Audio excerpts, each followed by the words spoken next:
If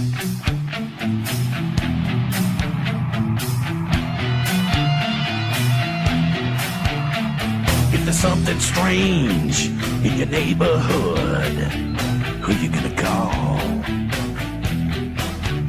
If there's something weird and it don't look good, who you gonna call? That's right.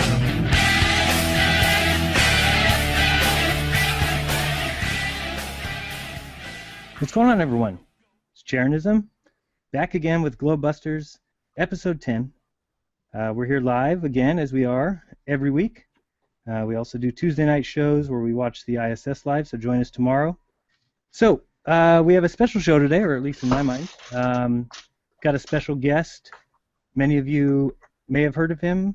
He is an author. He wrote books such as Galileo Was Wrong. So he's also the creator of the movie The Principle, which should be coming out towards the end of this year on DVD. So I know there's a lot of people that have been looking forward to watching that. And he is Robert Sungenis. So Robert, thanks for coming. Well, thanks for inviting me, Jaron. It's nice to be here tonight. Great to have you. I'll introduce you to my better half first. Missa, you want to say hi to Mr. Robert Sungenis? Yes. Hello again. We're happy to have you here, Robert. Good, Missa. Nice to be here. Thanks for dragging your husband into the studio to do this program. Oh, yes. And then we got Bob and Robert, but we'll keep them separated, so there's Bob for you. Okay, and how are you doing, Robert? We're really glad to have you on the show tonight, and looking forward to some very interesting conversation. Yes, I am too. Thank you, Bob. And TJ. Hello, everyone. Welcome back to another week, and glad to have a new guest. And I'm new to you, Robert. I don't think I've heard of you before, or if I did, I forgot. So, got to check out some of your some videos on some variety of topics today, which you're quite controversial. It seems like you talk about a lot of stuff that I guess people shouldn't talk about if they. I don't know, sometimes it seems like if you want to have a good reputation and stay alive, then you stay away from certain topics. So looking forward to tonight and discussing and seeing what you have to say. Yes, well, I've learned that in my younger years, religion and politics are two things you don't want to talk about unless you want controversy, and I'll have to add a third to that, which is science. So, Yes. Religion, politics, and science. Yes, or scientism, as we like to call it here. Science, the new religion. New religion, yes. So real quick, I was going to read, because I thought it applied to all of us. There's this webpage called Geocentrism Debunked, but just the first paragraph sounded like every one of us. It says, the new geocentrists and their supporters commonly embrace a range of conspiracy theories, from 9/11 trutherism to lunar landing denial to Holocaust denial, revisionism. He asks, is it ad hominem or guilt by association to point this out? He says, not at all. The point is to illustrate how these individuals think, how they evaluate evidence, how they fundamentally perceive reality. In short, it goes straight to the question of credibility. Most people don't have the time or energy to sift through the lengthy and elaborate theories. At some point, it's reasonable that it comes down to who is credible and who isn't. So take a look at the views of the person before you trust them and judge for yourself. So I actually thought it was a very truthful statement. I think that it is and does come down to how you perceive reality. I think it does go down to the way that we evaluate evidence. I think it does come down to the way individuals think. And it just so happens that all those things that they all like to laugh at are things that if you allow yourself to do the actual research and really look into it, you'll be surprised when you open your mind, as I tell everybody, to look inside for truth. If you're going to go outside, you're just going to end up getting whatever the majority opinion is. So I think we're all kind of on the same page there. So Could I add something to that, please do. Jaron? The guy who writes that website, his name is David Palm, and he's been an enemy of mine for quite a while, and the impetus for his animus against me stems from my view of the Jews. David Palm is a graduate of Trinity Evangelical Theological Seminary, and that was headed up by Walter Kaiser Jr. a few years ago, and he's probably one of the foremost Christian Zionists in the world. And they have a certain view of the Jews, like, for example, they're entitled to the land of Palestine, and the Jews are still God's chosen people, and all this kind of basically false information that they've been feeding the American public for a long time. So in order to help promote that view, they try to slander and mischaracterize people like me who take an opposite view. And so this, and he's actually admitted this to me, that one of his main motivations for attacking geocentrism is because of my view of the Jews that is opposite of his, you see. So there a lot of these things are interconnected, and you have to know how to connect the dots in order to know how to understand what the motivation is of someone who writes a website like Geocentrism Debunked. David Palm actually knows nothing about science at all, at least cosmology, and so he has to get an atheist whose name is Alec McAndrew from England, who's a physicist, to do his bidding for him, and then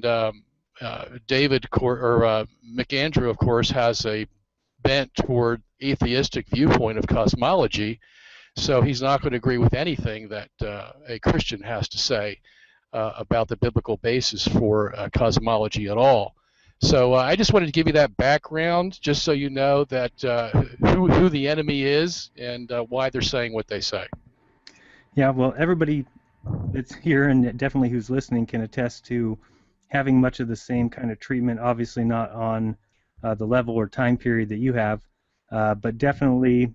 When I talked to you before, I know, am I correct in saying that you have not heard of any kind of a resurgence of the flat Earth theory or anything like that? Is that true? Well, it's kind of taken me by surprise, actually, because only in the last few months have I witnessed a resurgence in the idea. I thought it was all but dead up until about 3 or 4 months ago. Okay. So I dove into the thick of it after I heard about it and started to engage some people on the internet. One of them was Dubé, I think his name is. Mm-hmm. I engaged him a little bit and a few others.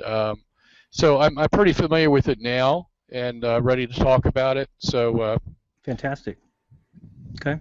Do you want to just start off by giving us a little rundown of who you are and schooling or what you're doing now, and then just kind of lead us into what you believe? I think most people know, but just kind of give us a rundown, and then we'll address that. Sure. I was born and raised in the Catholic Church, and then I became a Protestant for 18 years when I was 19, and I went from Baptist churches, Presbyterian, independent churches, non-denominational churches for those 18 years, and then I came back to the Catholic Church in 1992, and I set up an organization called Catholic Apologetics International, and I've been running that organization now for the last 22 years. And my education is I have a bachelor's in religion from George Washington University and a master's in theology from Westminster Theological Seminary in Philadelphia, and then I also have a PhD in religious studies granted by the Calamus International University, and I've written probably about 35 books now, and I've lectured internationally and nationally, and I've done debates with major Protestant debaters for the last 20 years or so. So yeah, there's a lot of other things in between that I've done, but that gives you a basic idea where I'm from and what I'm doing. Okay, awesome. Any questions from Bob or TJ? No, not yet. Just still waiting for us to get into the thick of it, and I'll have a few questions at that point. TJ, you good? Yeah, I don't have any questions right now. Let me just add a little bit. I guess you want to hear a little bit about the movie and how I got into the geocentrism. Sure, please. That started around 2003. I was had a lazy Sunday afternoon one day, and just looking through just trolling the internet, and I came across a PhD in astronomy who was saying that the Earth was in the center of the universe and didn't move.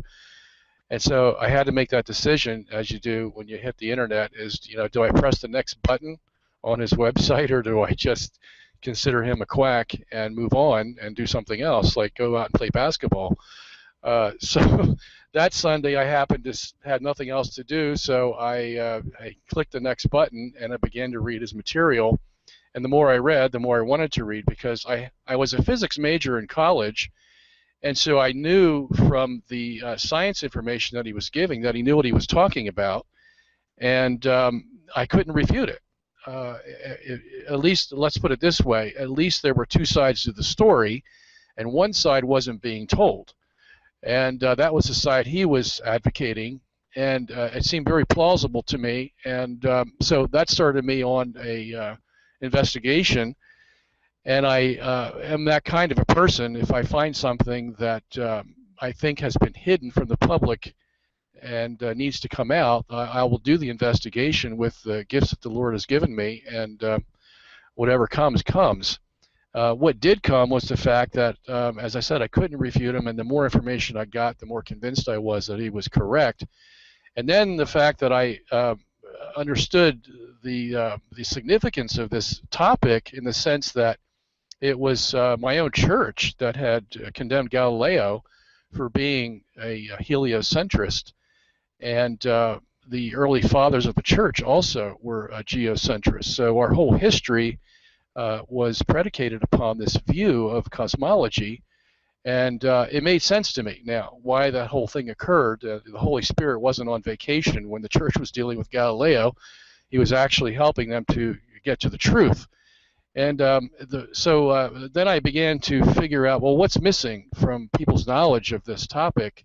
Well, they have the history, they have the Bible. The Bible's pretty clear that the world is geocentric. And they have the church's decision. So what else is missing? Well, they needed the science. So I made a decision to go into the science, because I had a physics background, and get as much of that physics knowledge into the minds of the public as I could. And so that resulted in me writing the 3-volume work, it's over 2,200 pages, called Galileo Was Wrong, the Church Was Right, which was first published in 2005. Since then, we've had 11 editions of that book. The 11th edition will be out in about a couple of weeks or so. And then we've had smaller works that are connected to that. One was Geocentrism 101, Geocentrism 102, the Visions of St. Hildegard also. I wrote a book about that. And then I decided, well, I want to get it out to the public even more than that, and make it easier for people to understand. So I partnered up with my friend Rick Delano 4 years ago. We formed Stellar Motion Pictures in Los Angeles, and we decided we were going to make a movie, a major feature film, which we did. We accomplished that. We had to raise almost $2 million to do it. We were in 13 theaters in the United States from a period of October 2014 to April 2015. And then I came out with another DVD called Galileo Was Wrong, which is a 4.5-hour DVD that is available right now for people. They can go to www.galileowaswrong.com and get a copy of that. And then we have the DVD of The Principle coming out in November. And that's going to be a really, really great DVD. It's got a lot of features to it that we're putting in now, and we're just completing it up and making copies of it, so we'll have that ready. So we've tried to basically hit every media possible to get this truth out to the world, because it's a